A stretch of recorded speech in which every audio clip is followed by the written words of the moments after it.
Buenas tardes. Como siempre, muchísimas gracias por su presencia aquí. Rendimos hoy el último capítulo del homenaje que esta sociedad quiere ofertar a la ciencia en la semana dedicada a ella. Como ya hemos repetido varias veces, la ciencia debe de requerir nuestro respeto y nuestro cariño todo el día del año. Pero bueno, bien está lo que bien parece y sobre todo lo que bien termina. Recordaremos que en la sesión inaugural, el primer día que hablamos, el día 4, surgió por aquí una pregunta o dos preguntas que se anteponían. En una se pensaba, ¿será la ciencia lo que decía aquel humanista de la primera mitad del siglo XVI, Gerolamo Cardano? La ciencia es el alivio que experimenta el hombre ante la honda zozobra que le provocan las veleidades de la naturaleza. Pero por otra parte, si eso se decía en el siglo XVI, recordarán que en estas fechas recientes se oye decir mucho que da miedo lo que la ciencia nos puede traer a partir de, sobre todo, la inteligencia artificial. En estos días hemos intentado ir desgranando cuestiones de lo que componen qué es la ciencia.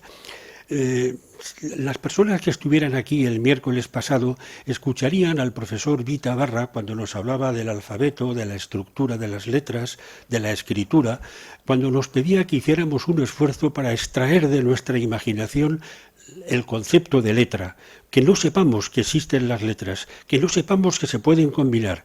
¿Cómo concibiríamos la naturaleza entonces, la humanidad? A esto nos planteaba el doctor Vita Barra. Y esto me da pie a extender algo que también yo he planteado alguna vez desde esta tribuna. ¿Qué pasaría si erradicáramos de verdad de nuestra cabeza el concepto de número? Si no existieran los números, si de verdad pudiéramos prescindir de esa idea de número. No es mi intención entrar aquí en discutir lo que decían aquellos pitagóricos de que todo es número, pero de verdad que tengo mis dudas en algunos momentos. Y sobre eso sí que creo que es verdad que se ha ido fundamentando este concepto que también ha salido a relucir mucho en esta semana, que se llaman matemáticas. Entonces, si las matemáticas están en la base que pueden hacer a partir de los números y conforman la ciencia, ¿cuál es su verdadero papel? Pues quizá para responder a esta pregunta nadie mejor que la persona que hoy nos acompaña en el estrado. Para mí es un privilegio especial y particular presentar al profesor Bombal. Quizá debo de ser parco porque temo que la no imparcialidad me pueda vencer un poco. Muchas veces ya lo he hecho. Ahora casi que les recomendaría que entren ustedes en Internet, que busquen y que vean. Verán, entre otras muchas cosas, que el profesor Bombal, que es nacido en la Comunidad de Madrid, se licenció en Ciencias Matemáticas con premio extraordinario en 1968, obteniendo al año siguiente el correspondiente Premio Nacional Fin de Carrera. En 1972 termina con premio extraordinario el correspondiente doctorado. 2 años después comienza su labor docente en la Facultad de Matemáticas, siendo catedrático de análisis matemático. Ha publicado más de 100 artículos, 100 cuando escribió estas notas, seguramente ya son más, y trabajos de investigación. Ha dirigido 13 tesis doctorales, en la fecha en que se publicó esto. Ha sido profesor visitante en universidades de Estados Unidos, Gran Bretaña, Polonia, México y Cuba. La especialidad es el análisis funcional, aunque es verdad que la amplitud de sus conocimientos hace imposible encajarle en una disciplina. Es miembro de la Real Academia de Ciencias Exactas, Físicas y Naturales y está en posesión de la Gran Cruz de Alfonso X el Sabio. Esto entre otras muchas cosas. Eludo los aspectos personales, porque puedo decir que, de ser cierto, como decía Leonardo da Vinci, dichoso aquel cuya fama coincide con su verdad, realmente estamos ante un hombre afortunado y dichoso, porque puedo asegurar que todos los entorchados que tiene el señor Bombal, algunos de los cuales he leído, pero muchos más, de verdad que han sido ganados día a día, semana a semana, examen parcial, durante muchos años. Algunos hemos tenido el privilegio de conocerlo, de seguirlo y hoy de gozar de su amistad. Y esta tarde de tenerle aquí para que sea quien ponga la joya que corona la obra de lo que esta sociedad pretende ofrecer a la ciencia. Muchísimas gracias. Profesor Bombal, muchísimas gracias por su presencia aquí y como siempre sepa que es un privilegio esperar gozar de su palabra. Cuando usted quiera, muchas gracias.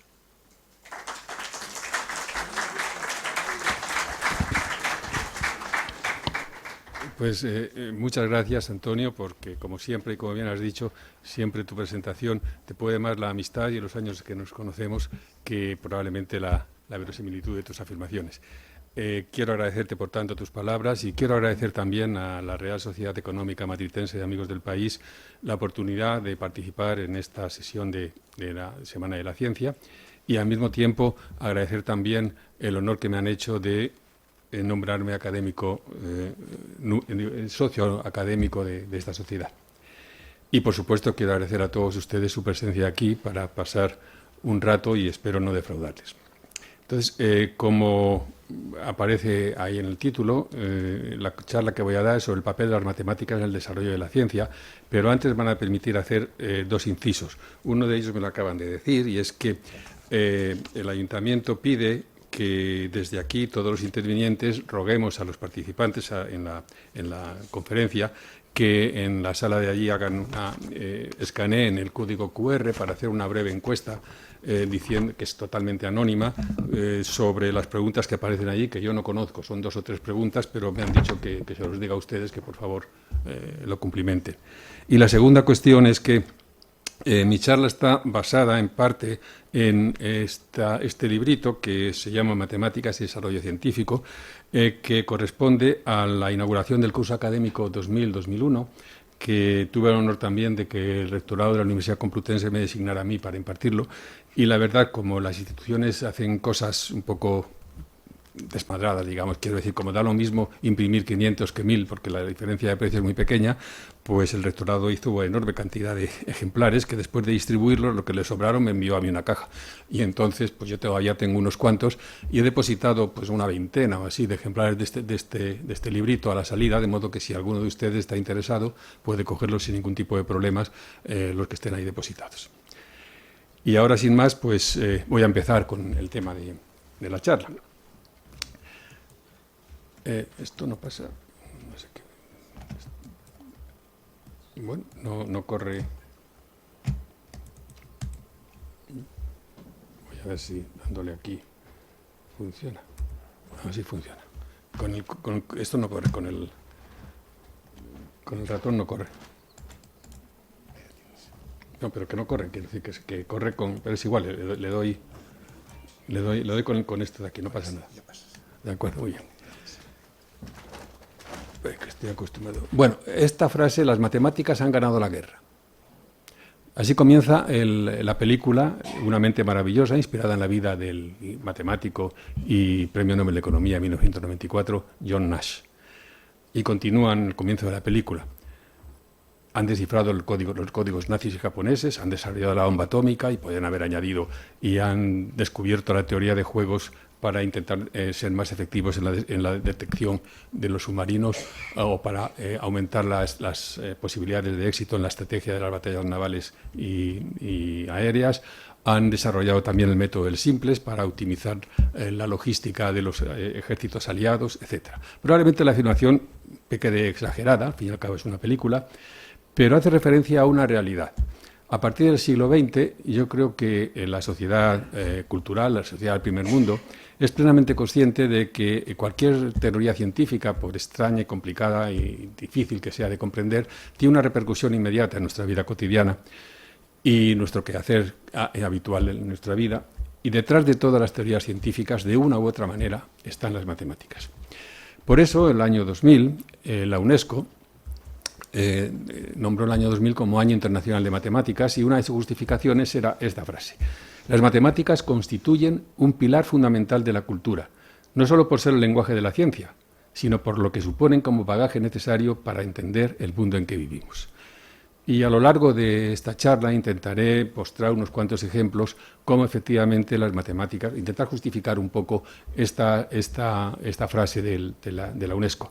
Sobre todo el papel de las matemáticas como auxiliar, como lenguaje de la ciencia, independientemente de que las matemáticas tienen también objetivos y desarrollo interno propio. De hecho, también lo haré porque se podrá determinar a lo largo de la charla cómo efectivamente las construcciones matemáticas no solamente constituyen y ayudan a desarrollar la ciencia, sino que realmente crean nuevos conceptos y son fundamentales para el desarrollo de muchos aspectos científicos. Pero vamos a empezar por el comienzo. ¿Qué es la ciencia? Bueno, cualquiera que sea la definición, no me voy a poner a discutir lo que realmente las enormes discusiones sobre lo que significa esto, pero en cualquier caso, los objetivos, sea cual sea la definición que obtenemos de la ciencia, en primer lugar es de modelizar el entorno en el que vivimos para hacerlo comprensible, cualquiera que sea la sociedad que intente hacer ese modelo. Después, a partir de ese modelo, obtener este modelo para predecir hechos que todavía no se han producido y, eventualmente, para descubrir medios con los cuales podamos quizá modificar el entorno en el que vivimos. En cualquier caso, parafraseando a don Luis Eduardo Aute, la ciencia es una estrategia para tratar de encontrar la verdad. Pero como toda actividad humana, la ciencia, como cualquier otra actividad, como digo, necesita un lenguaje. Y el lenguaje natural no es precisamente el más adecuado para la ciencia, por lo menos a partir del siglo XVI. Voy a recoger aquí un largo párrafo del físico y matemático Yuri Manning, que dice lo siguiente: el lenguaje natural no es el más adecuado para adquirir, organizar y continuar nuestra creciente comprensión de la naturaleza. A partir de Galileo, Kepler y Newton, el lenguaje natural en las ciencias quedó relegado al papel de un intermediario de alto nivel entre el conocimiento científico, codificado bien en tablas astronómicas, fórmulas químicas, ecuaciones de la teoría cuántica de campos o bases de datos del genoma humano, y nuestro cerebro. Todo lo esencial para el conocimiento científico se transmite a través de las matemáticas. Además, y esta parte es importante, en el proceso de su desarrollo, las matemáticas crean también mundos virtuales de gran complejidad y belleza que desafían ser descritos en lenguaje natural. No solamente esta frase creo que describe bastante bien la idea de que las matemáticas son efectivamente el lenguaje típico de la ciencia, pero también ponen de manifiesto, como Yuri Manning dice posteriormente en este artículo, algunos aspectos de la matemática. No solamente tienen un poder de crear ese lenguaje, sino que es, por decirlo así, una misma descripción matemática sirve para abarcar muchos fenómenos físicos. Por ejemplo, la misma ecuación de onda sirve para describir los movimientos de las olas del mar, que la transmisión del sonido de la luz o que las ondas de probabilidad de la mecánica cuántica. Así que, efectivamente, las matemáticas aparecen, como dice en esta frase, como lenguaje científico y como algo más. Algo más, no, digamos que es también muy importante, pero no tendré tiempo a lo largo de la charla de insistir demasiado, pero creo que podremos a lo largo de la misma descubrir alguna de esas otras actividades de las matemáticas, aparte como lenguaje auxiliar de la ciencia. Comencemos por el principio, la aparición de la ciencia. Si bien los grandes imperios de la antigüedad, como el imperio asirio, mesopotámico y egipcio, hicieron contribuciones importantes en algunas partes del conocimiento humano, como es la astronomía y la medicina, casi siempre por motivos religiosos, lo que es cierto es que la mayor parte de sus descubrimientos sobre el mundo y sobre la realidad estaban basados esencialmente en métodos totalmente empíricos. Sus matemáticas son bastante elementales y fundamentalmente consisten, lo que nos ha llegado a nosotros, en una serie de recetas para resolver problemas concretos. No aparece en ningún momento una estructuración de las matemáticas, ni por supuesto la palabra demostración, que como veremos es lo fundamental en el contenido de las matemáticas. Y es en Grecia, alrededor del siglo VII a VI a.C., cuando aparece la noción de ciencia como nosotros la entendemos. Probablemente los aventureros griegos, cuando empezaron a colonizar el Mediterráneo, tuvieron conciencia y conocimiento de los mitos y las maneras de entender la realidad del mundo de las civilizaciones, como he dicho, egipcia y mesopotámica, y probablemente se dieron cuenta de que esos mitos eran contradictorios entre sí y probablemente contradictorios con ellos mismos. Dice, ya que los mitos ajenos probablemente no sean verdad, ¿por qué tienen que ser verdad los nuestros? Y entonces aparece la necesidad, con esa crisis de fe, crisis de fundamentos, aparece la necesidad de intentar probar, demostrar la veracidad de una afirmación sobre el mundo, sobre la naturaleza del mundo. Y es de esta manera como aparece primero la filosofía y las matemáticas en la antigua Grecia y después la ciencia en sentido moderno, el método científico en sentido moderno, como lo entendemos hoy. Y para eso hay que basarse, los escépticos pensadores griegos se basaron en una hipótesis fundamental, y es que el mundo real está controlado por leyes que el hombre puede comprender y conocer. Pero La búsqueda de respuestas verdaderas sobre el mundo, que es el origen de lo que es la filosofía, los pensadores griegos se dieron cuenta de que, bueno, la verdad es, la realidad es muy mutable, y no puede estar la realidad, la verdad, en algo que está sufriendo constantemente las vicisitudes del cambio.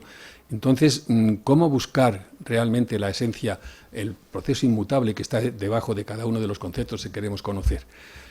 Entonces, ¿dónde encontrar, por ejemplo, objetos inmutables y totalmente independientes del tiempo, donde poder,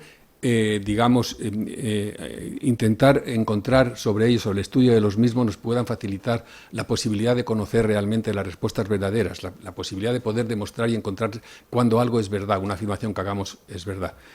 Y los griegos de repente se encontraron con que algunos de esos elementos que conocían desde hacía muchísimo tiempo en las civilizaciones del Mediterráneo, las antiguas civilizaciones como números y figuras, pues tenían esa capacidad de ser tan ontológicamente simples e inmutables que cuando uno estudiaba esas propiedades, pues resulta que aparecían resultados con unas características de verdad irrefutables. Entonces, ese es el origen de las matemáticas. La matemática, que significa matemas, conocimiento adquirido, es un intento de encontrar métodos de razonamiento que permitieran encontrar y demostrar la velocidad de las afirmaciones sobre el mundo real. Y, por tanto, aparece como un modelo de formas de razonamiento. Y esa probablemente es la razón por la que filósofos como Tales de Mileto y Pitágoras se acercaron a las matemáticas, para encontrar exactamente esos mecanismos que les permitieran obtener un método de razonamiento que les dirigiera hacia la verdad.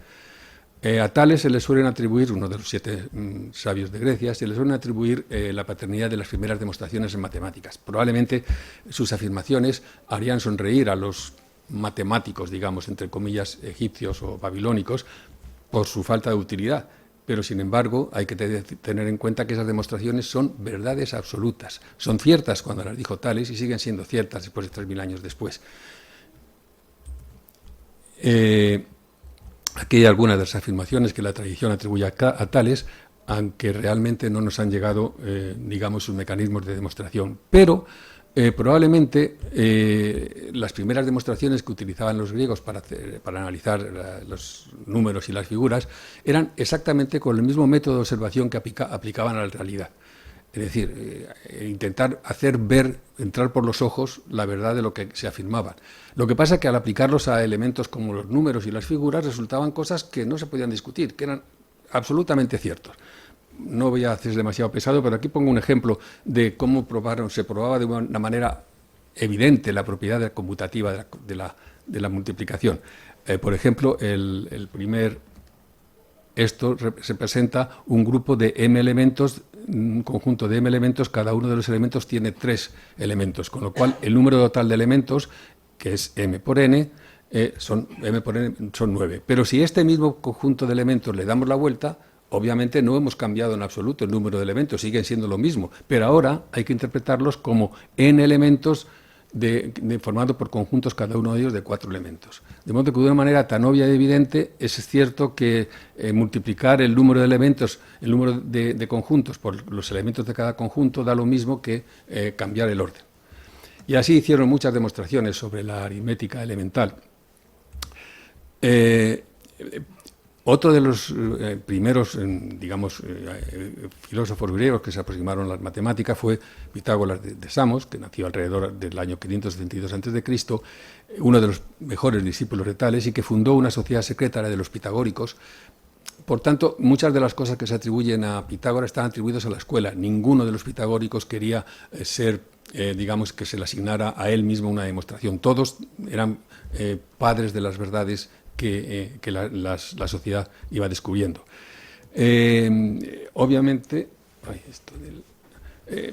una de las interpretaciones de la realidad formada por los pitagóricos es que todos los objetos están formados por una cantidad, una colección de átomos iguales e indivisibles. Voy a poner esto aquí. Y por tanto, en particular, una consecuencia inmediata de esto es que 2 magnitudes geométricas cualesquiera tienen siempre una unidad de medida común. como en último término, el número de átomos de que tiene cada una. Se puede medir por los elementos, pero normalmente no hace falta. Quiero decir que cogemos dos segmentos y a lo mejor, si lo medimos con centímetros, no es una medida exacta el número de centímetros de cada uno de ellos, pero con milímetros, pues a lo mejor sí, y si no, con una unidad más pequeña.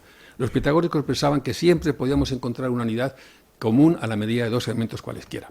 Eso permitía que estos argumentos permitían visualizar perfectamente los razonamientos geométricos, convirtiéndolos en problemas aritméticos. De ahí el gran interés que tuvieron los pitagóricos en desarrollar la aritmética y las técnicas de divisibilidad, etcétera, etcétera. Con lo cual, los pitagóricos tuvieron hasta el siglo V así un gran desarrollo de la geometría del plano y de la aritmética. De modo que los números naturales y sus relaciones serían suficientes para describir la realidad en términos pitagóricos.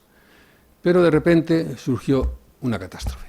A mediados del siglo V a.C., resulta que se demostraron que existían segmentos inconmensurables, que por mucho que quisiéramos no tenían una unidad de medida común, como el lado y la diagonal del cuadrado o del pentágono regular.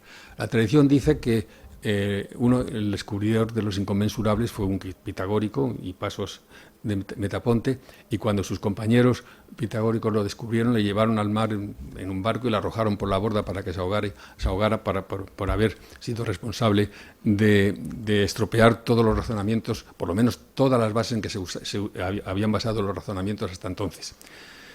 Así que la geometría no es aritmética, no se puede describir si los segmentos o las magnitudes, áreas, volumen, etcétera, no son en general conmensurables, pues todos los argumentos se ponían en cuestión, todos los argumentos utilizados en los razonamientos de los pitagóricos se ponían en cuestión.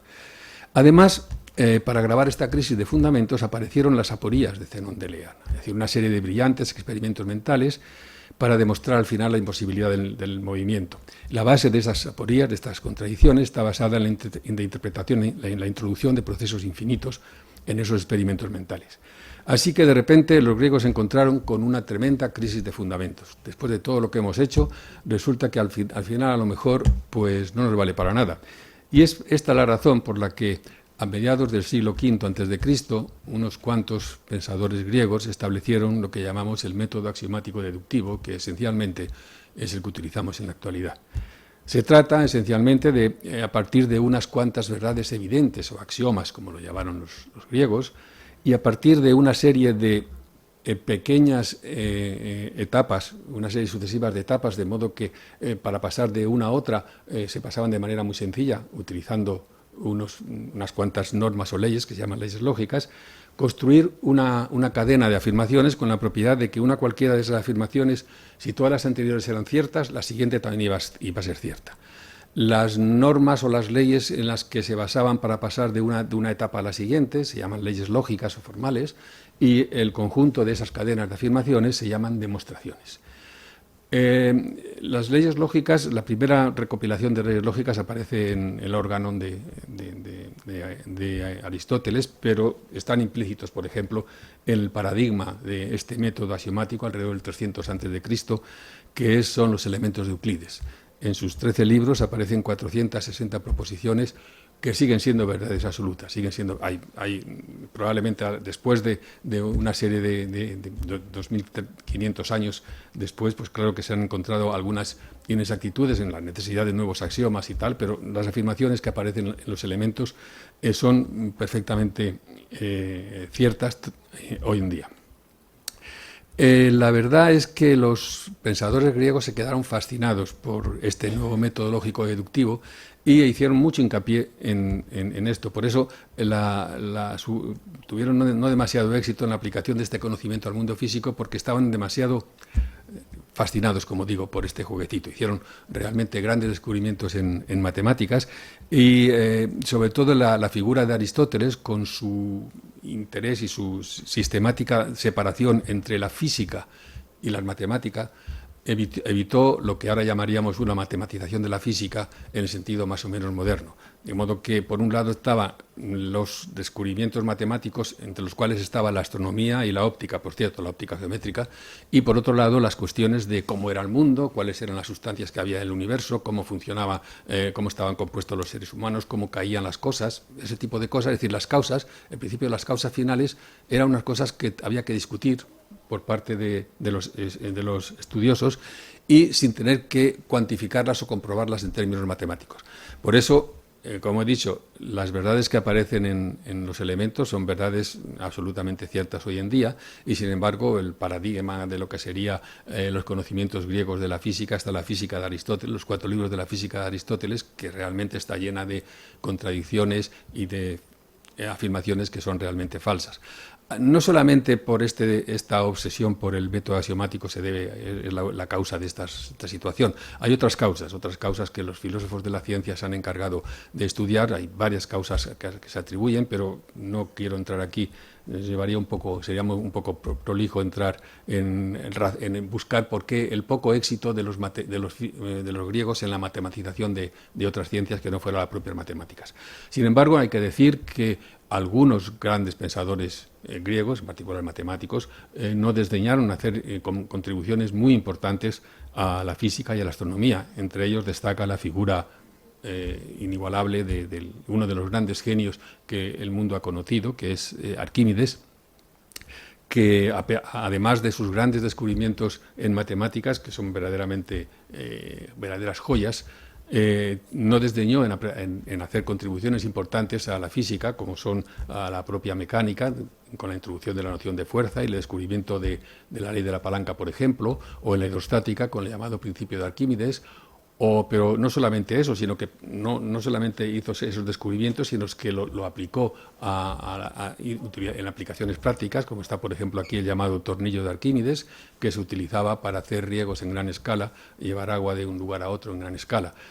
Y no solamente eso, sino que durante el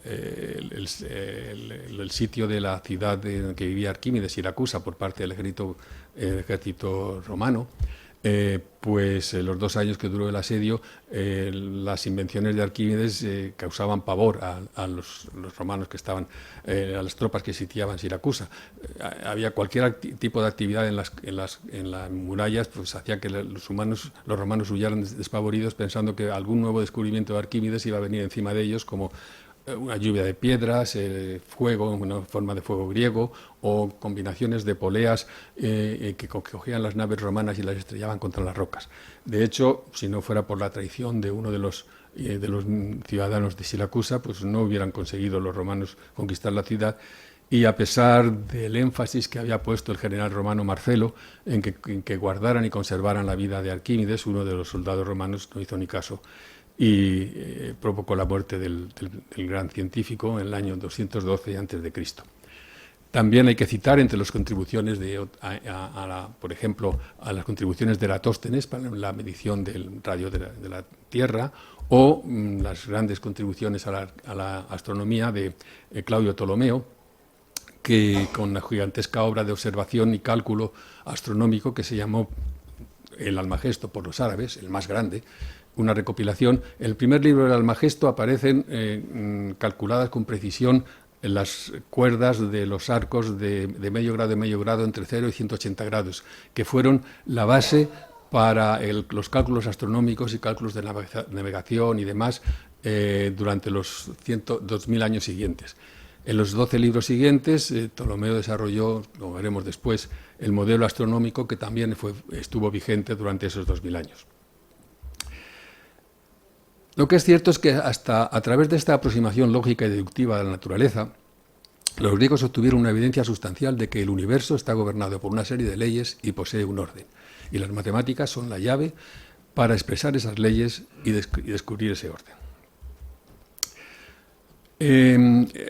Después del Imperio Romano, del Mediterráneo, pues al ocupar Grecia, pues produjo un lento declive de la cultura griega, que quedó en manos fundamentalmente del Imperio Bizantino y de los árabes, hasta los griegos se quedaron reducidos a Alejandría hasta que fue tomada por los árabes en el 641 y su biblioteca fue incendiada.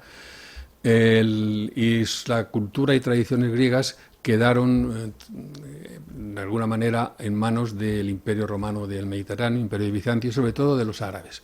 Los árabes, que además solo fueron los encargados de transmitirla al resto de Europa, enriqueciéndola con las contribuciones aritméticas de las civilizaciones orientales, en particular la introducción de la forma posicional de los números y la introducción del cero. La asimilación y la aceptación de la cultura griega por parte de la Iglesia a partir del siglo XIII es precisamente la que sienta las bases para el renacimiento cultural, porque después de esta caída del Imperio Romano en el siglo V se produce una época de cierta oscuridad cultural y científica en Europa, y como digo, el Renacimiento empieza a partir de que Tomás de Aquino toma la filosofía de Aristóteles como base para sus elucubraciones, y entonces la Iglesia es capaz de asimilar efectivamente, de pensar que la cultura griega era algo que realmente habría que estudiar.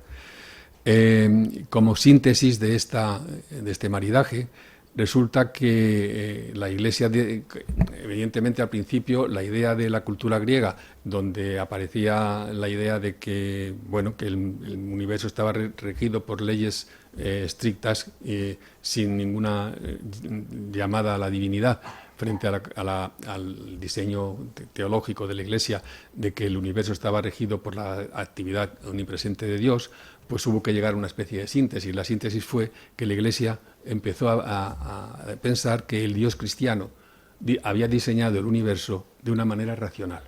Y por tanto, el descubrimiento de este diseño es compatible con el plan de Dios y probablemente una afirmación de la propia divinidad. Vamos a poner algún tipo de ejemplos de esta evolución. Por ejemplo, la nueva astronomía es uno de los maridaje perfecto de esta concepción cultural griega, por un lado, con la idea cristiana del universo creado por Dios y con centro en la Tierra.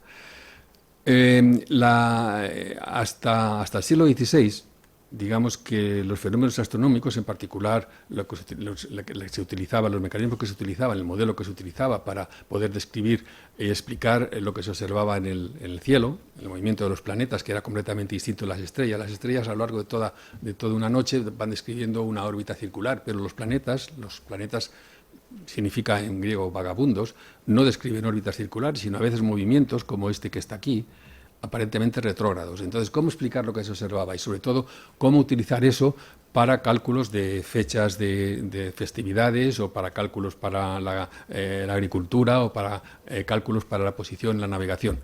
Bien, en el libro que he citado antes, del Almagesto, en los 12 libros siguientes, Ptolomeo crea un modelo que fue el que sirvió y que se utilizó sistemáticamente hasta esta época. Su modelo esencialmente dice que los planetas, no es un modelo puramente geométrico, no tiene nada que ver con pensar de cómo están hechos los planetas. Arquímedes, Aristóteles decía que estaba la quinta esencia, el cielo era inmutable, estaba formado por los elementos no pesaban, no eran graves. Es decir, sus teorías sobre cómo estaba formado el universo no tienen nada que ver con el modelo que se utilizaba para los casos prácticos. Ese modelo era el modelo de Claudio Ptolomeo, como digo, y en general en ese modelo un planeta, P, describe una circunferencia en torno a un punto, que muchas veces es un punto imaginario, un punto ficticio, que a su vez describe un movimiento circular también uniforme en torno a la Tierra. Aparece la Tierra, es un modelo geocéntrico, como en la época de los griegos aunque hubo modelos heliocéntricos, la verdad es que la cantidad de problemas que suponían pues fueron descartados, como el de Aristarco de Samos, pero este modelo suponía que todos los planetas describían este círculo, que se llama un epiciclo, y a su vez en el centro del epiciclo describía otro círculo con centro en la Tierra, de manera con un movimiento uniforme. Como todos los modelos griegos, el cielo era inmutable desde el punto de vista cosmológico, y por tanto solamente se podían admitir movimientos, los movimientos absolutos más perfectos, como eran la circunferencia y la línea recta, ¿no? Y además, también por distintos razonamientos, la Tierra tenía que estar en el centro de su universo. Eso coincidía muy bien con la idea cristiana de la Tierra como centro del universo, con lo cual, efectivamente, la teoría ptolomeica pues, era aceptada por parte de la Iglesia sin ningún tipo de problemas. Pero al aumentar digamos, la capacidad de observación con nuevos instrumentos más precisos, con más datos, etcétera, poco a poco tuvieron que irse añadiendo más y más círculos para poder explicar con cierta aproximación los fenómenos que se observaban en el cielo. Y las cosas, el modelo se estaba complicando muchísimo. Y aquí surgen las dos figuras fundamentales de la revolución astronómica. La primera es Nicolás Copérnico, que es un hombre como Kepler, fue también un hombre religioso. Este era católico, el otro era luterano, protestante. Y Copérnico pensaba que el universo estaba diseñado por Dios de manera racional y por tanto tenía que ser así, pero Dios no podía ser tan complicado para que el modelo que funcionara fuera tan difícil de seguir. Tenía que haber una teoría mucho más simple. Y estuvo pensando y viendo con muchas observaciones de los astros, etcétera, y retrasó su publicación justamente un poco antes de su muerte, un libro que tuvo un gran éxito, que se llama De Revolutionibus Orbitum Celestium. Como digo, lo publicó un poco antes de su muerte por el miedo a que lo que aparecía en ese libro pudiera producirle problemas con la Iglesia. Porque efectivamente lo único que hizo Copérnico fue mantener esencialmente el modelo de Ptolomeo con una diferencia fundamental. En lugar de ser la Tierra el centro de cada eferente, pasó a serlo el Sol. Y además, la Tierra, para poder explicar la visión que tenía, siendo como era, no siendo como era inmóvil, tenía que tener tres movimientos. Un movimiento de traslación alrededor del Sol, otro de rotación sobre su eje y otro de precesión e inclinación variables de variación de su eje. De esta manera se podía explicar, digamos, de manera más simple los hechos observados y conocidos, y de hecho, pues Copérnico consiguió que de los 77 círculos que eran necesarios en su época para utilizar el modelo de Ptolomeo se redujeran a 33. En cualquier caso, no es que su modelo fuera más exacto desde el punto de vista de las comprobaciones, a la vista de los instrumentos que se tenían por entonces, pero desde luego era mucho más simple para el cálculo. Y ante el miedo de lo que podía suponer eso de que la Tierra se moviera, etcétera, en contradicción palmaria con alguna de las afirmaciones que aparecían en la Biblia, parece ser que sin permiso del propio Copérnico, un obispo luterano, Osiander, al publicar el libro puso un prólogo diciendo que este modelo que se planteaba tiene como único fin salvar las apariencias, es decir, explicar lo que pasa, es decir, ordenar y relacionar las observaciones por medio de hipótesis de trabajo que permitieran calcular, prever y predecir sin ninguna pretensión de encontrar las causas ocultas. Es decir, las hipótesis podían no ser ciertas y ser incluso contradictorias, pero lo importante es que permitieran que los cálculos para los que se utilizaba el modelo, en este caso para la navegación o para predecir la posición de los astros, etcétera, pues fueran más sencillos. Este fenómeno, esta filosofía ya la conocían los griegos, que sabían que dos modelos matemáticos podían describir la misma teoría, y que sin embargo los dos eran totalmente coherentes y podían elegir el que se quisiera, ¿no? Esta manera de entender la ciencia pues ha llegado hasta nuestros días en lo que se llama el convencionalismo, y aquí tiene un ejemplo muy claro, que es declaraciones de Stephen Hawking en El País el 13 de abril de 2005 con ocasión del 25 aniversario de los premios Príncipe de Asturias. Dice Stephen Hawking: una teoría es tan solo un modelo matemático para describir las observaciones y no tiene derecho a identificarse con la realidad, sea lo que sea esta. Podría ser que dos modelos muy diferentes lograran describir las mismas observaciones. Entonces, ambas teorías serían igualmente válidas y no se podría decir que una de ellas fuera más real que la otra. Bueno, en principio la Iglesia Católica, con ese prólogo que había hecho Osiander, pues admitía el modelo de Copérnico para salvar las apariencias, y por ejemplo Christopher Clavius, que fue el responsable de reformar el calendario, para obtener el calendario juliano en 1582, pues utilizaba el método de Copérnico para el cálculo y para la predicción. Pero los protestantes eran menos tolerantes. Por ejemplo, esta es una frase de Lutero. Dice: algunos han prestado atención a un astrólogo advenedizo que se esfuerza en demostrar que es la Tierra quien gira y no el cielo o el firmamento, el Sol y la Luna. Este loco anhela trastocar por completo la ciencia de la astronomía, pero las Sagradas Escrituras nos enseñan que Josué ordenó al Sol y no a la Tierra que se parara. Y Calvino era todavía mucho más estricto que el mismo Lutero, Pero entonces ya los modelos del universo, como el de Copérnico, empiezan a tener consecuencias filosóficas que no van gustando a la Iglesia en particular. En manos de personajes como Giordano Bruno, que mantenía a la vista de ese modelo que existía un número innumerable de soles y un número infinito de tierras que giran alrededor del Sol, eso ya hace surgir preguntas complicadas. ¿El pecado original existió para cada uno de esos mundos o no? ¿Hay una unicidad de la salvación?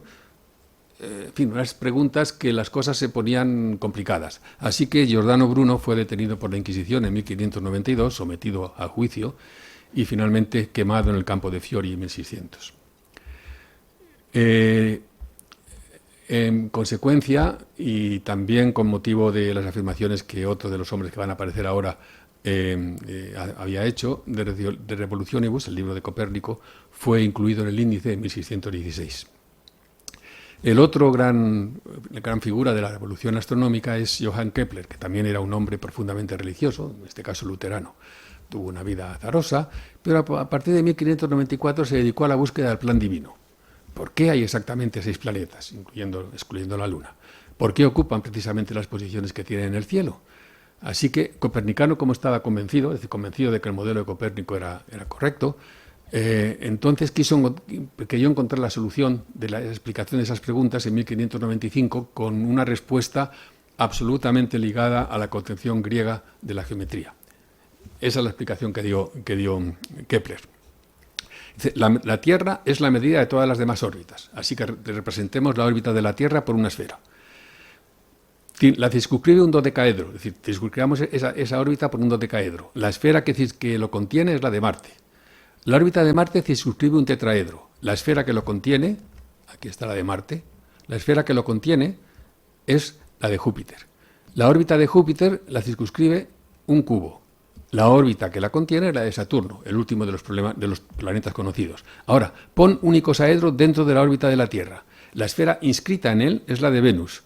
Y en la órbita de Venus coloca un octaedro. La esfera inscrita en él es la de Mercurio. La verdad es que aparecían claramente todos los 5 sólidos platónicos más la esfera. Parecía que era un modelo tan absolutamente precioso que, vamos, Kepler estaba encantadísimo, pensando que había encontrado el plan de Dios. Y publicó un libro que tuvo mucho éxito, Mysterium Cosmographicum. Pero poco a poco fue invitado por Tycho Brahe, que en ese momento era el astrónomo imperial en Praga, con Rodolfo II, el emperador. Y bueno, Tycho Brahe es el astrónomo antes de la época del telescopio más importante, en el sentido de que tenía las observaciones más precisas de la época. Entonces, invitado por Tycho, que murió en el 601, fue nombrado entonces Kepler astrónomo imperial con un sueldo muy inferior y además que no lo cobraba siempre, pero tuvo así acceso a los registros de Tycho y se dio cuenta de que su modelo aparentemente exacto de las posiciones de los astros en el cielo pues no era en absoluto correcto porque no coincidían con las observaciones. Él se fijó fundamentalmente en la época de la órbita de Marte, los datos que tenía Tycho sobre la órbita de Marte, que era la más elíptica, ¿no? Bueno, la más poco precisa, por decirlo así, un poco regular. Y aquí está la frase de Thomas Kuhn, el filósofo de la ciencia, diciendo: fue una labor inmensa que ocupó la mayor parte del tiempo de Kepler durante cerca de 10 años. Se vio obligado a cambiar una y otra vez la combinación de círculos que empleaba para calcular órbitas. Una larga serie de infructuosos ensayos convenció finalmente a Kepler de que ningún sistema fundamentado en la composición de círculos podía resolver el problema. La clave debía estar en alguna otra figura geométrica. Es decir, es una observación haciendo cálculos sobre los datos que se tenían, intentando acomodar los datos que tenían a un modelo que explicara esas observaciones. Por puro azar, Kepler repara en cierta regularidad en las discrepancias entre los distintos modelos y las observaciones, y entonces observa que si abandona el movimiento uniforme y ensaya un movimiento variable en la órbita de Marte, de modo que describiera un círculo excéntrico en torno al Sol con velocidad inversamente proporcional a su distancia, entonces obtiene que las áreas barridas por el radio vector que unen Marte con el Sol son proporcionales a los tiempos, y es exactamente concordante con las observaciones de Tycho Brahe. Esa es la segunda ley de Kepler. Como el cálculo con los círculos se hacía cada vez más y más complejo, pues al final abandona los círculos y prueba con una elipse, poniendo al Sol en uno de los focos. Y resulta que todo cuadra. Resulta que las leyes de Kepler son entonces estas: los planetas se mueven en órbitas elípticas en torno al Sol, que ocupa uno de los focos, y la segunda ley de Kepler dice que en las áreas barridas por cada planeta en el Sol, estas áreas al mismo tiempo son todas proporcionales al tiempo. Estas dos leyes resulta que hacían que explicaran que todos los datos que se tenían concordaran precisamente con estas leyes. La tercera ley, que es la que habla sobre la posición de los planetas respecto al Sol, pues la descubrió unos años más tarde.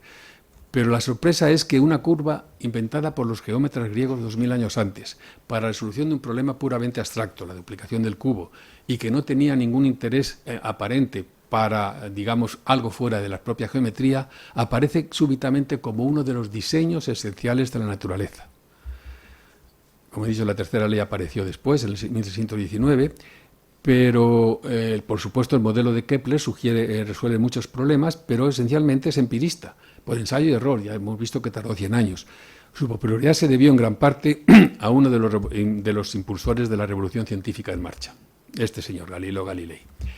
Galileo es un gran científico, no voy a extenderme demasiado sobre su figura, pero realmente es el impulsor de lo que se llama la revolución científica. Galileo descubrió, entre otras cosas, utilizó el telescopio y fue el primero que dirigió un sistema de alargavistas que se había descubierto unos años antes en Dinamarca, y lo dirigió al cielo. Y cuando lo dirigió al cielo descubrió montañas en la Luna, fases en Venus, 4 satélites en Júpiter, manchas en el Sol, con lo cual la imagen del universo dio un cambio absolutamente radical. El universo fuera de la Tierra no era inmutable, como se pensaba, no era algo formado por materia celestial, sino estaba sometido al cambio.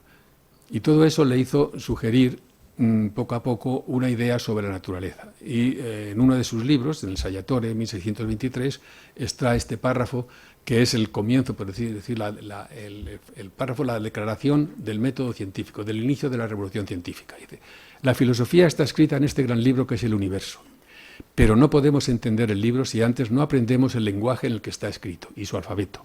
Ese lenguaje es el de las matemáticas, y sus caracteres son triángulos, círculos y otras figuras geométricas sin las cuales es humanamente imposible entender una sola palabra de él. Galileo intenta descubrir la naturaleza y con un programa que es este. Galileo afirma: la naturaleza está regida por una serie de principios básicos simples que deben descubrirse por la experimentación y la inducción. Los axiomas de la geometría de los griegos. Descubiertos estos principios, y esta es una de las contribuciones esenciales de Galileo, debe encontrarse una descripción o modelo matemático del fenómeno. Sobre el modelo hay que calcular y predecir, y comprobar los resultados por la observación. La insistencia en la experimentación y la matematización de la naturaleza supuso un cambio fundamental sobre el aristotelismo vigente y es trascendental para la revolución científica. Tuvo una enorme influencia en los científicos de la época, pero obviamente, como todos sabemos, a Galileo no le fue muy bien con sus enfrentamientos con la Iglesia. Él intentó mantener sus ideas a pesar del riesgo que tenía al contravenir alguna de las enseñanzas que una interpretación literal de la Biblia pues podía tener. Y como consecuencia saben ustedes que sufrió un juicio, tuvo que adjurar y fue recluido en su domicilio hasta su muerte. Pero su mensaje caló hondo. Y aunque muchos de los científicos de entonces pues realmente siguieron su camino, pero procurando siempre ponerlo como hipótesis de trabajo, como había hecho el prólogo de Copérnico para evitarse problemas con la Iglesia, también muchos científicos empezaron a descubrir y a desarrollar nuevos métodos, a enriquecer el lenguaje ese que decía Galileo que era necesario para entender la naturaleza, el lenguaje ese de las matemáticas, con el descubrimiento de nuevas técnicas. Aquí podemos hablar de los divisibles de Cavalieri, los descubrimientos de Fermat sobre las tangentes y las curvas, Descartes y su geometría analítica, en fin. Poco a poco se iba enriqueciendo ese diccionario para poder desarrollar el programa de Galileo. Pero el que realmente consiguió y llevó a cabo el programa que había anunciado Galileo es, la culmen de la revolución científica en marcha, que es este personaje, Isaac Newton. En su libro, el libro es uno de los libros más citados en toda la historia de la ciencia, el Principia de Matemáticas, se reconoce como Principia, ¿no? Fue publicado en 1687, pero gran parte de los descubrimientos que aparecen en este libro parece ser que los descubrió Newton cuando tuvo que recluirse en el año 1666 durante 2 años a raíz de una epidemia de peste que asoló Cambridge, donde él estaba entonces, y entonces en la casa de su familiar en la que se recluyó, pues tuvo tiempo de pensar durante mucho tiempo. Y efectivamente fue desarrollando una serie de ideas que aparecieron recogidas en esta obra. Esta obra fundamental tiene 3 libros. El primer libro se llama Sobre el movimiento de los cuerpos y en él aparece nociones básicas que todo el mundo conoce, dice él, como tiempo, espacio, etcétera, y además enuncia las famosas 3 leyes del movimiento, las 3 leyes de la dinámica. Dentro de este libro, y de manera, digamos, poco clara, pero están desarrollados los elementos matemáticos que él necesita para desarrollar esas leyes. Newton tenía miedo también de que le acusaran de hacer cosas raras. Durante toda su vida fue desarrollando las herramientas matemáticas que necesitaba. Es el descubridor, junto con Leibniz, de lo que ahora llamamos el cálculo diferencial, que le llamamos el método de las fluxiones. El segundo libro es sobre el movimiento de los cuerpos en un medio resistente, estudia en particular la viscosidad, y el tercer libro, el que culmina toda la obra, es sobre el sistema del mundo. En él aparece la teoría de la gravitación universal, y uno de los grandes éxitos que le dieron rápidamente a conocer a todo el mundo fue que a partir de la teoría de la gravitación, con las 3 leyes de la dinámica, de una manera sencilla, Newton deduce las leyes de Kepler, que fueron resultado de 10 años de observación y cálculo y aproximación empírica. Aparecen como deducidas simplemente de estos pocos principios fijados en estos libros. El modelo que utiliza Newton, se dedicó a utilizar su modelo para explicar todos los fenómenos de movimiento a partir de unos pocos principios. Así que a lo largo de su vida desarrolló, como he dicho, las herramientas matemáticas necesarias y supone su obra una de las mayores aportaciones al cálculo, a las matemáticas en particular, desde Arquímedes.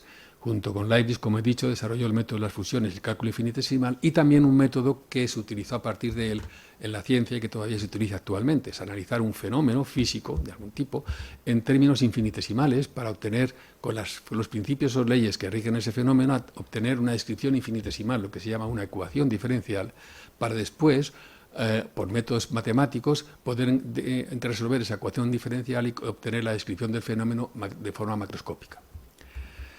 Newton también utilizó su teoría para estudiar el movimiento de los satélites, calculó la densidad de la Tierra, que él dijo que estaba entre 5 y 6, la solución actual es 5,5. Calculó el achatamiento de la Tierra, explicó la precesión de los equinoccios, estudió la variación del peso con la latitud, la variación de la gravedad, desarrolló una teoría de las mareas, que es la que actualmente está admitida. En fin, Newton abrió a la humanidad la visión de un nuevo orden en el mundo, un universo controlado por un pequeño número de principios expresables únicamente en términos matemáticos. De modo que el esquema newtoniano, que podía describir con unos pocos principios y unas herramientas matemáticas todos los movimientos, desde la caída de una hoja hasta el movimiento de los planetas o la teoría de las mareas, realmente significó un cambio de paradigma absoluto sobre la manera de entender el mundo.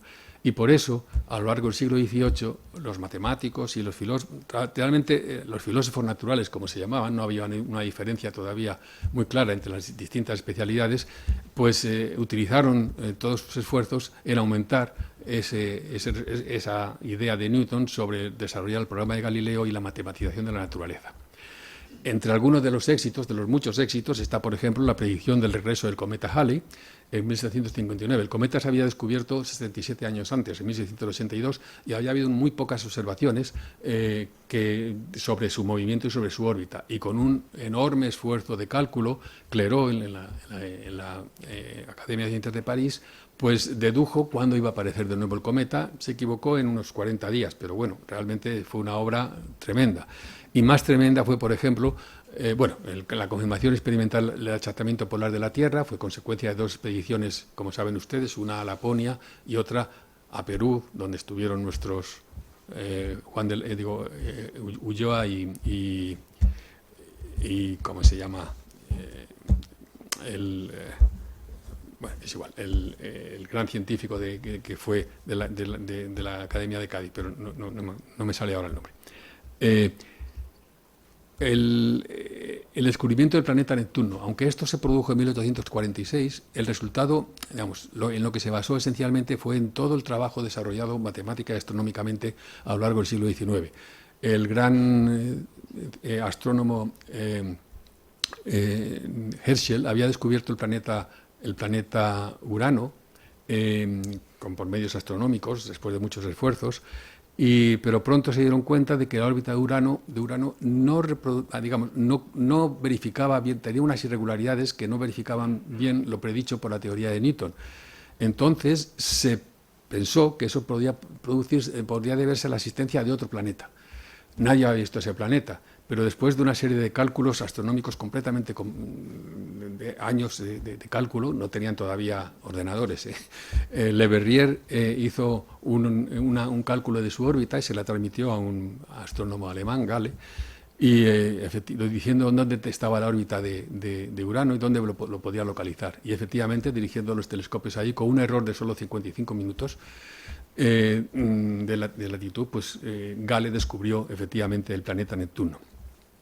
Por citar más cosas, pues yo que sé, está aquí la formulación del principio de mínima acción por parte de Maupertuis, que controla y permite, digamos, deducir muchos de los fenómenos de la dinámica, en general lo que se llama la aplicación de los principios variacionales de la física, que impulsó de una manera tremenda y fue consecuencia a la vez del desarrollo en matemática de lo que se llama el cálculo de variaciones.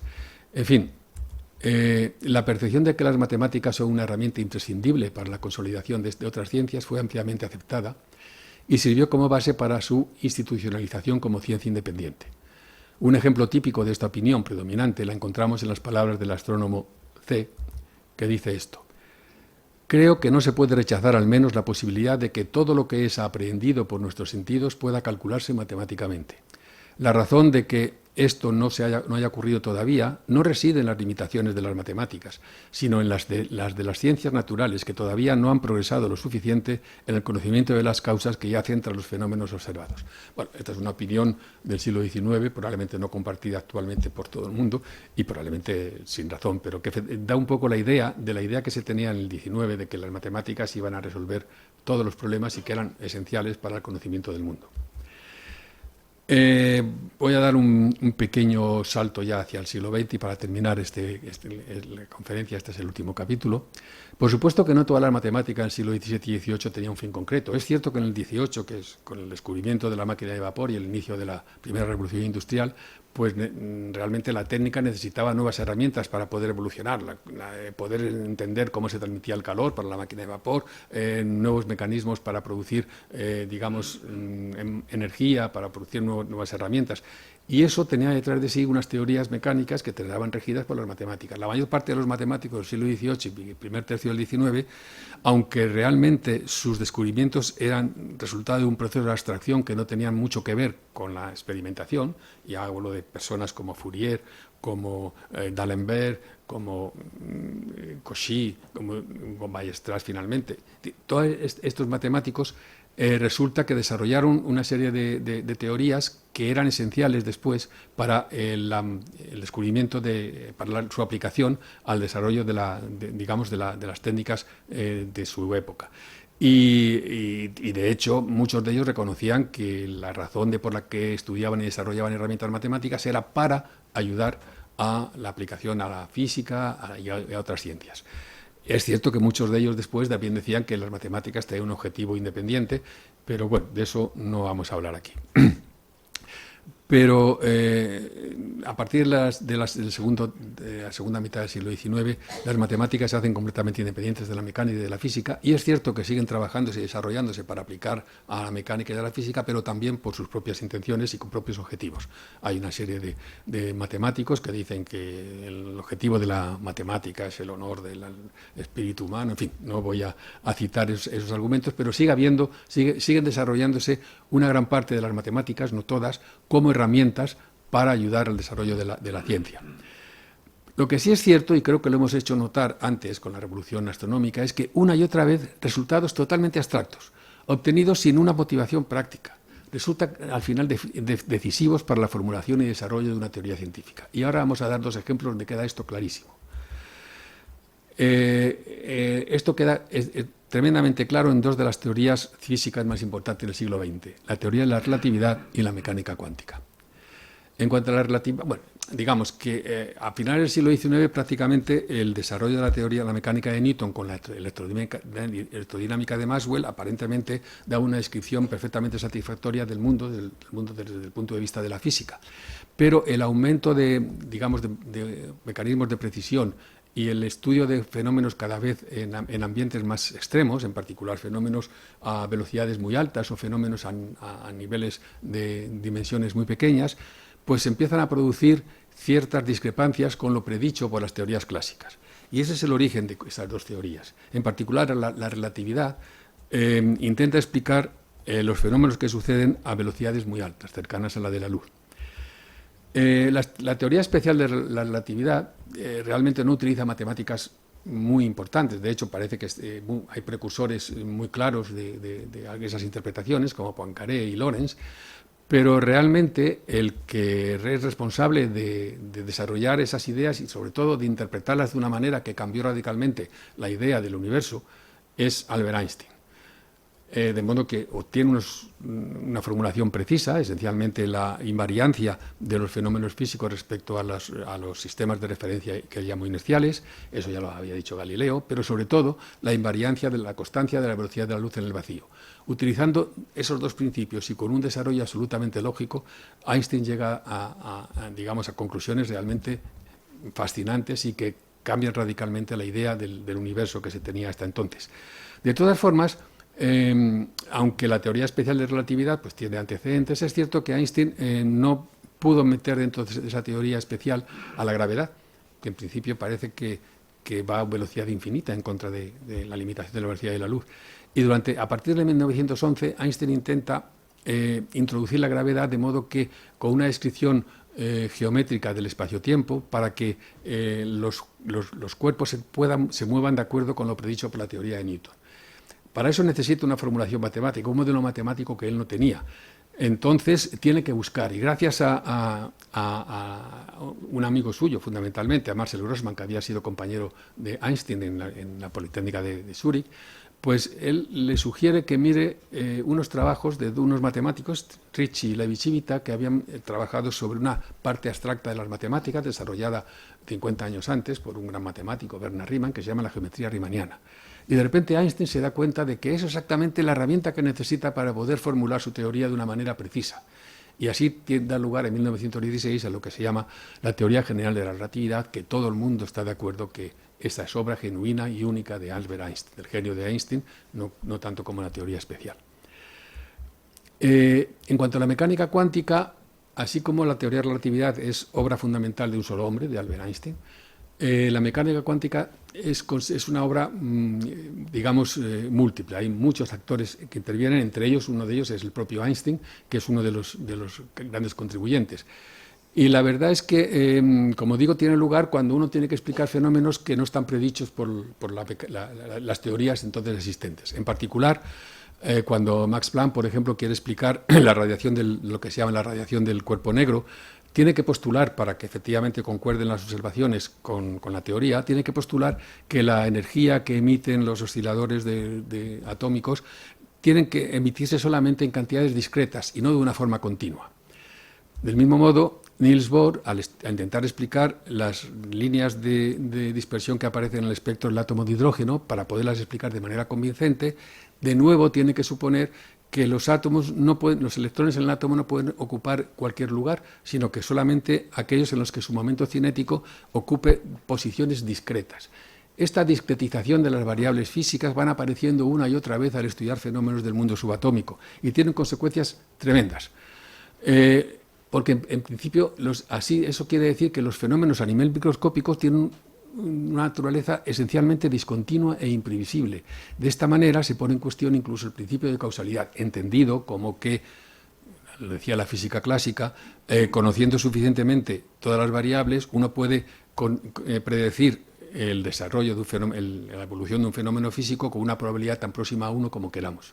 Eso queda absolutamente en cuestión al intentar cuantificar, al intentar aplicar las teorías estas de cuantización de las observaciones microscópicas. Por otro lado, la interacción del observador con lo observado da lugar a lo que se llama el principio de complementariedad de Bohr, que dice que es imposible dar una descripción simultánea que sea a la vez causal, en términos de transferencia de energía o de momento, y espacio-temporal, en términos de posición, porque estas dos descripciones exigen disposiciones experimentales completamente excluyentes una de la otra. Sin embargo, ambas descripciones son necesarias para poder entender el fenómeno en cuestión, en toda su amplitud. La cuantización de este fenómeno, de este principio de complementariedad, dio lugar a lo que se llama el principio de incertidumbre por Heisenberg en 1926, que una de cuyas consecuencias es la bien conocida dualidad onda-partícula de la mecánica cuántica, es decir, las sustancias, las partículas subatómicas a veces se comportan como velocísimas balas que a toda velocidad, como si fueran balas que van golpeando, y otras veces se comportan con fenómenos de interferencia que son propias de las ondas. Entonces, ¿cómo se pueden explicar estas aparentemente dos contradicciones? Bueno, eso quiere decir que la visión del mundo microcósmico cambió radicalmente. No se puede decir que el átomo sea un oscilador o un pequeño sistema planetario o una nube de electrones, por hacer referencia a algunas de las imágenes que habitualmente nos han dicho. Simplemente no se puede describir con el lenguaje natural. La única manera de describirlo y de obtener resultados es con lenguaje puramente matemático. Como dice Richard Feynman, lo bueno es que todas las partículas subatómicas están chifladas, pero afortunadamente están chifladas de la misma manera y podemos describirlas en términos puramente matemáticos. Por otro lado, en cuanto a los modelos de la mecánica cuántica, pues fueron muchos y variados, y muchas veces con matemáticas no demasiado rigurosas y poco convincentes. Los dos más conocidos son el modelo matricial de Werner Heisenberg y el modelo ondulatorio de Erwin Schrödinger. Ambos modelos eran muy difíciles de mostrar la equivalencia, porque en principio las descripciones de los fenómenos cuánticos por parte de Heisenberg eran discretas en términos de sucesiones, de matrices, mientras que las descritas por Schrödinger eran en términos de funciones con una variable continua. De modo que el intentar conciliar ambos modelos pues era realmente difícil. Pero afortunadamente apareció un por entonces joven matemático, uno de los grandes genios de este siglo, que es János von Neumann, que es húngaro. Él después se marchó a Estados Unidos y puso su nombre como John. Por entonces era un estudiante en Göttingen bajo la dirección de David Hilbert, y Hilbert le dijo que estudiara las cuestiones de la mecánica cuántica. Hilbert estaba entonces interesado en hacer una descripción sistemática también de la física. Y en 1927 von Neumann se da cuenta, estudia esos dos modelos matriciales y se da cuenta de que realmente las descripciones que hace Heisenberg, Heisenberg con las descripciones matriciales de los fenómenos cuánticos,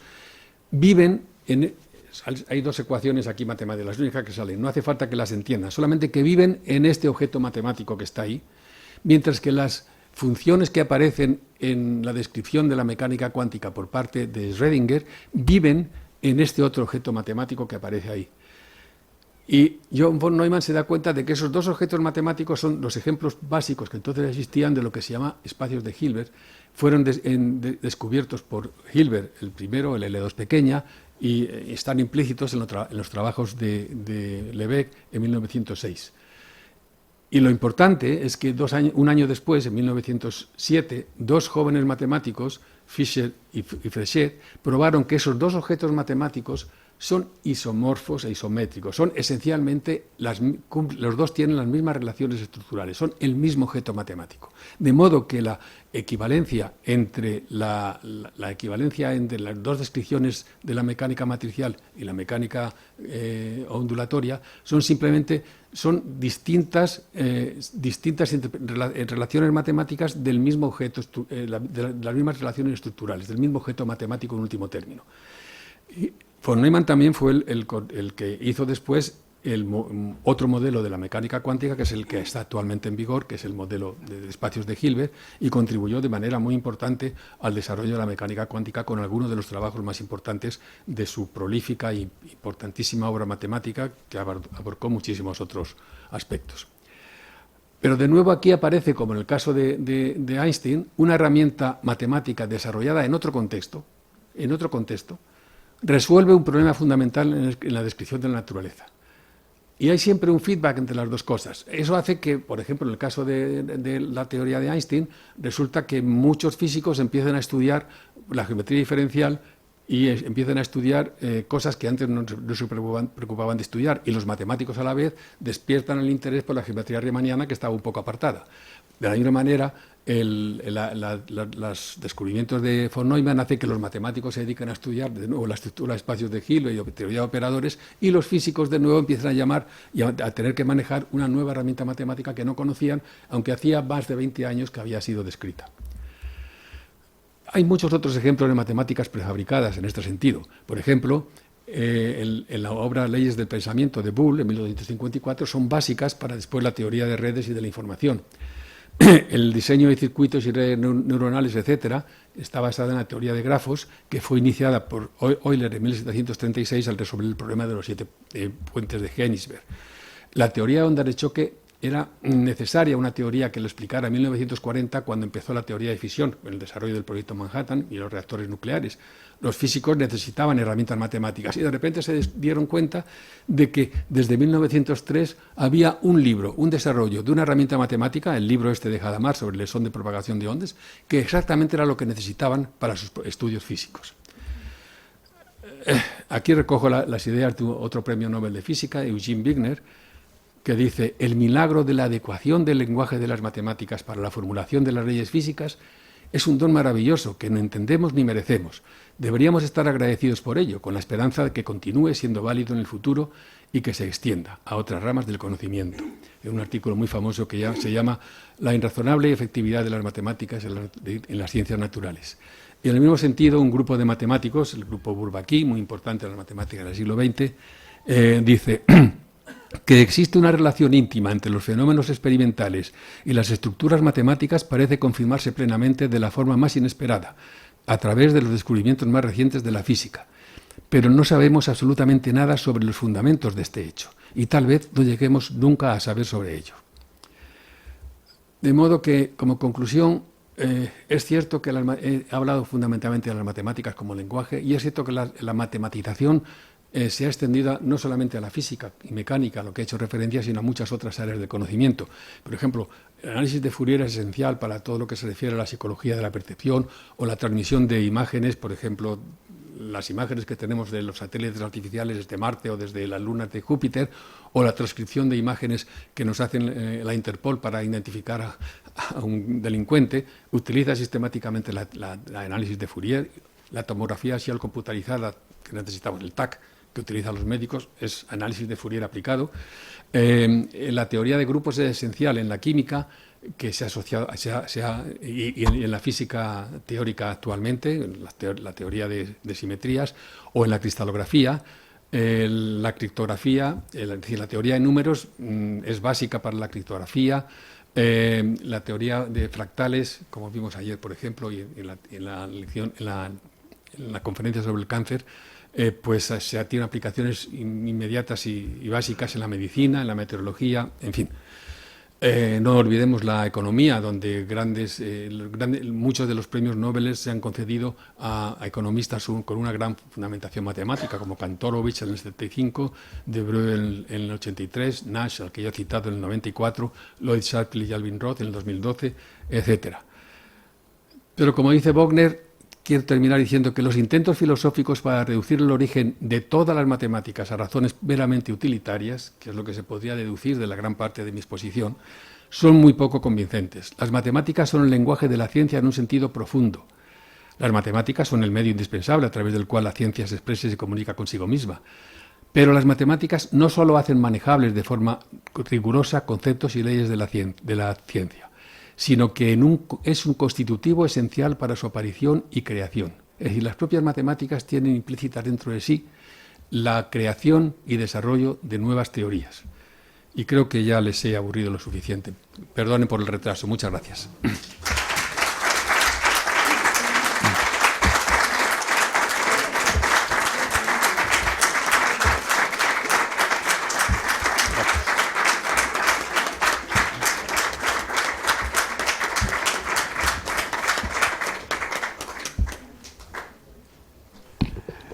Muchísimas gracias, profesor Bombal. Y ahora, como es habitual, se abre un turno de preguntas, si tienen a bien hacerlas.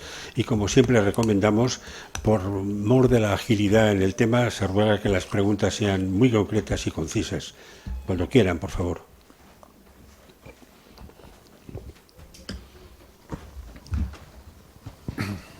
Hola, buenas noches. Muy interesante y bueno, muy didáctica todo y muy ameno. Una pregunta que seguramente ya se la han hecho más veces. ¿Las matemáticas es un descubrimiento o es una invención del hombre? Pues depende.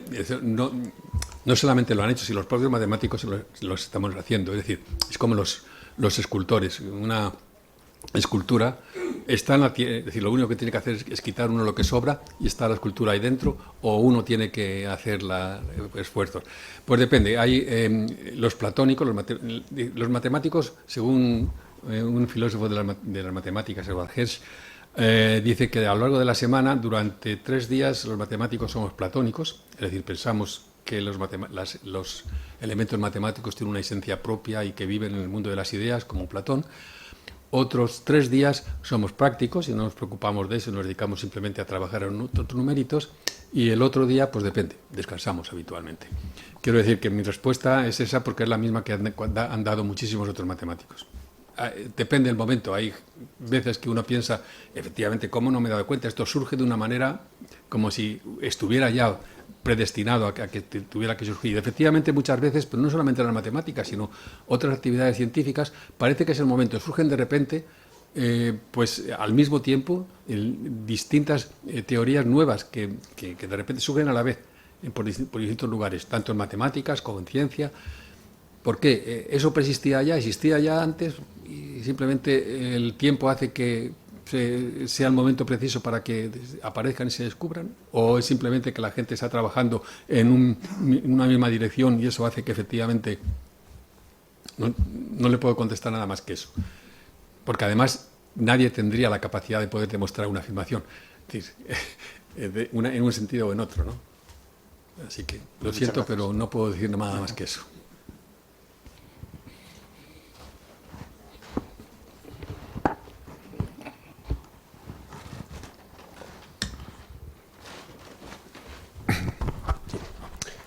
Yo quería decir que tengo un buen recuerdo del señor Bombal. Fue profesor mío hace ya muchos años. Yo era ya un poco madurito, ya estaba casado. Pero bueno, en la escolástica se dice que la filosofía debe ser la esclava de la teología. Hoy día vemos que la mayoría de los matemáticos que salen de la universidad se colocan en empresas privadas y estamos faltos de profesores en bachillerato. Debido a esto, podemos decir que la universidad hoy día trabaja pensando en la ciencia, en la filosofía, en la sociología, en la economía, en la física, o en la universidad también se trabaja para hacer ciencia, matemática, independientemente de las demás ciencias.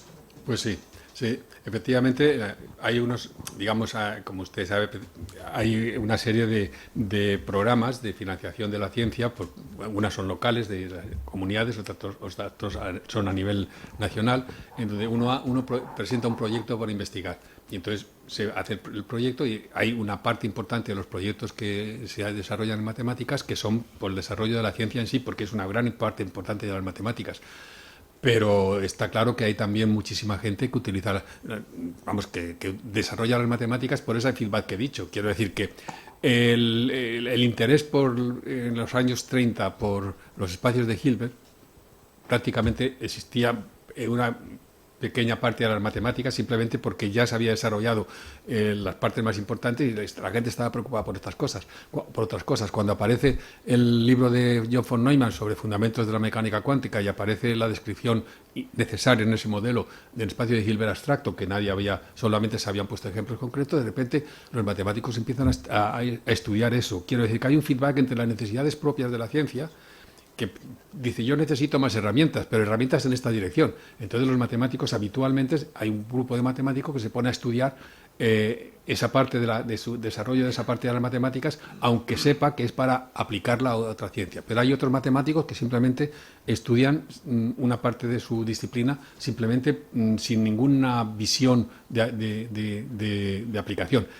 Y eso no tiene mucho que ver, no tiene que ver en principio con la otra referencia a la que usted hacía, y que es una preocupación constante de muchas instituciones, en particular de todas las asociaciones matemáticas del país, y en particular de la Real Academia de Ciencias, que es la falta de profesorado preparado de matemáticas para la enseñanza no solamente de bachillerato y universitaria, sino también a nivel primario.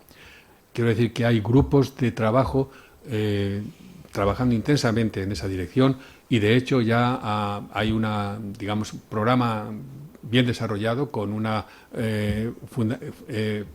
con fondos suficientes, una cantidad importante de fondos para intentar paliar por lo menos parte de ese problema. Porque es cierto que actualmente, como efectivamente las matemáticas se utilizan para todo, y resulta que muchos matemáticos lo importante que ven en los posibles empleadores es que el matemático tiene en la cabeza, es decir, su profesión lo que le ha dado es una capacidad de analizar e intentar resolver el problema, aunque no lo conozca. Uno se pone a trabajar el problema y tiene esa habilidad, que también la tienen otros estudiosos, pero los matemáticos en particular.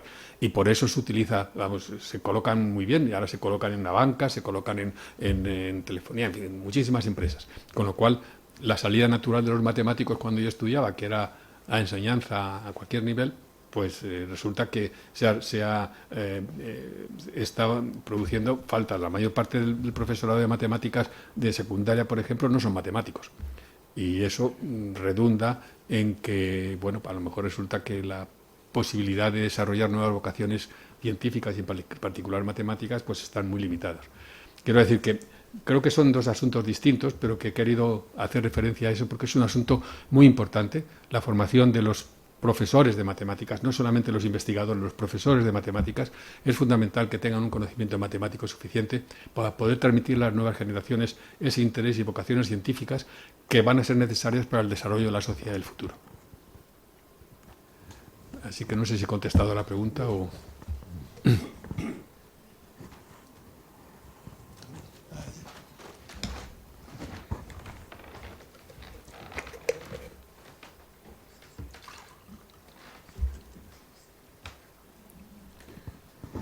Bueno, profesor, enhorabuena por una conferencia tan emblemática y tan significativa.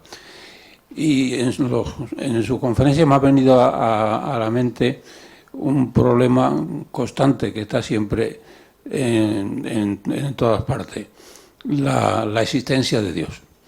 Y digo esto porque desde la época del siglo XVI, después del XVII con los intelectuales en la Ilustración, siempre se ha comentado que es tan difícil demostrar la existencia de Dios como también es difícil demostrar la no existencia de Dios.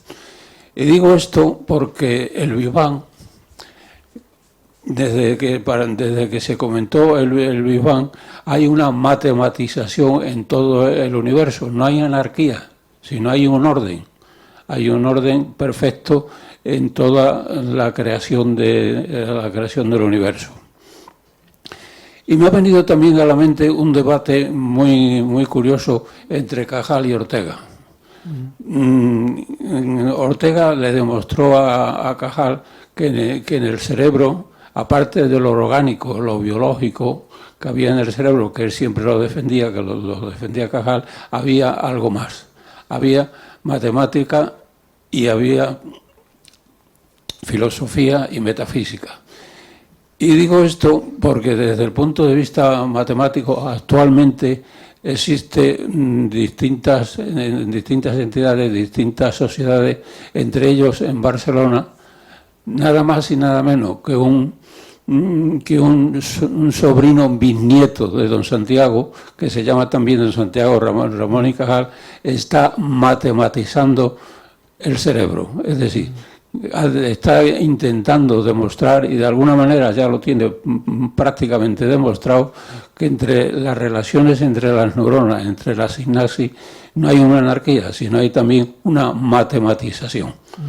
En fin, y ya termino, una pregunta que la voy a hacer. Actualmente raro es el día que no se habla de la habitación en otros, aparte de la Tierra, en otros satélites, en otros planetas del universo. ¿Me puede decir qué hay de esto?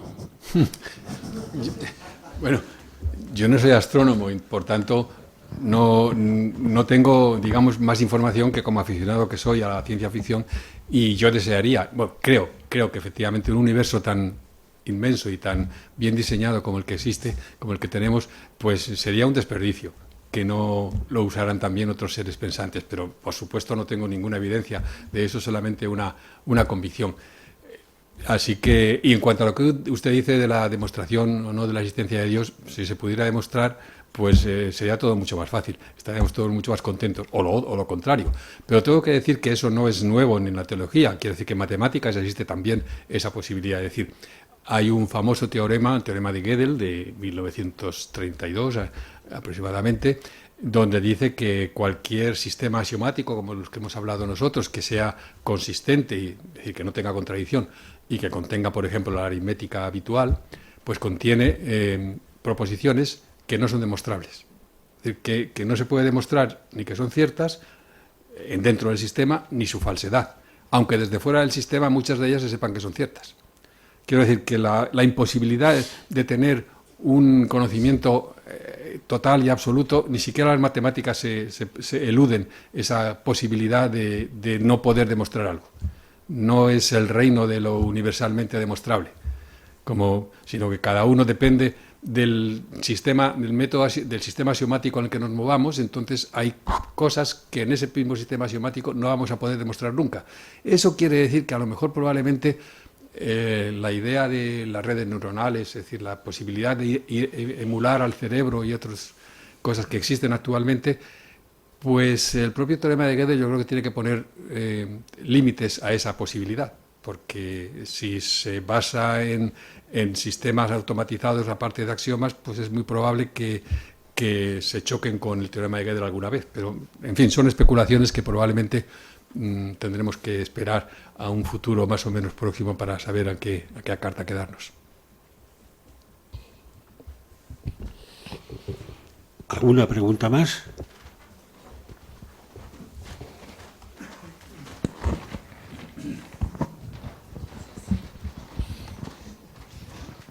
Buenas tardes. A un amigo mío le gustaría descubrir nuevas matemáticas. ¿Qué consejo le darías? Las matemáticas están en continua evolución y no sé lo que significan nuevas matemáticas, porque, digamos... matemáticas que no es descubrir. No están descubiertas, pero es que, repito, que están en continua evolución. Continuamente se están descubriendo nuevos resultados matemáticos. Tengo que decir, por ejemplo, en el año 60, Stanisław Ulam, un matemático polaco, pero que estaba en Estados Unidos, preguntó a sus alumnos que hicieran un estudio sobre la cantidad de resultados matemáticos que se publicaban por entonces, los matemáticos tenemos la facilidad de que tenemos unas bases de datos muy exactas sobre todo lo que se publica en revistas, como se dice, en revistas que están con recensores previos, es decir, no una revista cualquiera, sino que antes de ser publicado tiene que pasar por referees para ver si es correcto o no. Bueno, en los años 60 el resultado fue que aparecía una media de unos 150.000 resultados nuevos en matemáticas entonces. Ahora seguro que son muchos más. Quiero decir que de aquí a dentro de una semana, en algún lugar del mundo, alguien ha descubierto un teorema nuevo. No tenga usted duda. De modo que las matemáticas están en continua evolución y desarrollo. Así que siempre hay nuevas matemáticas. Gracias.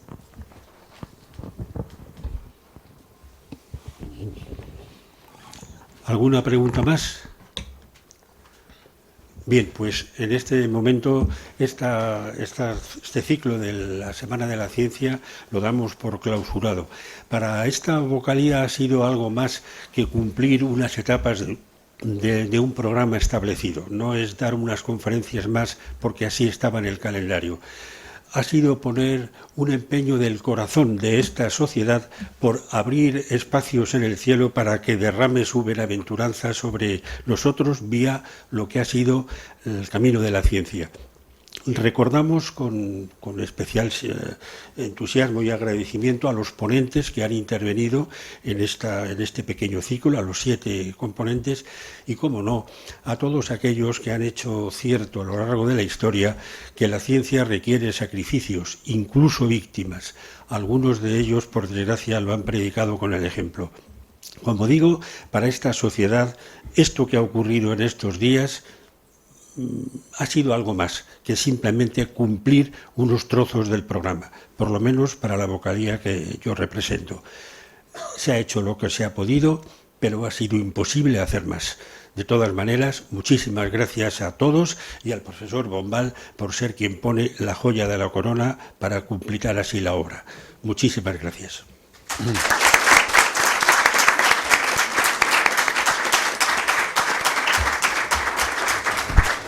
Recuerden que a la salida pueden coger un ejemplar de los que están puestos ahí en la mesa. No hay muchos, pero vamos, pueden coger el ejemplar que quieran.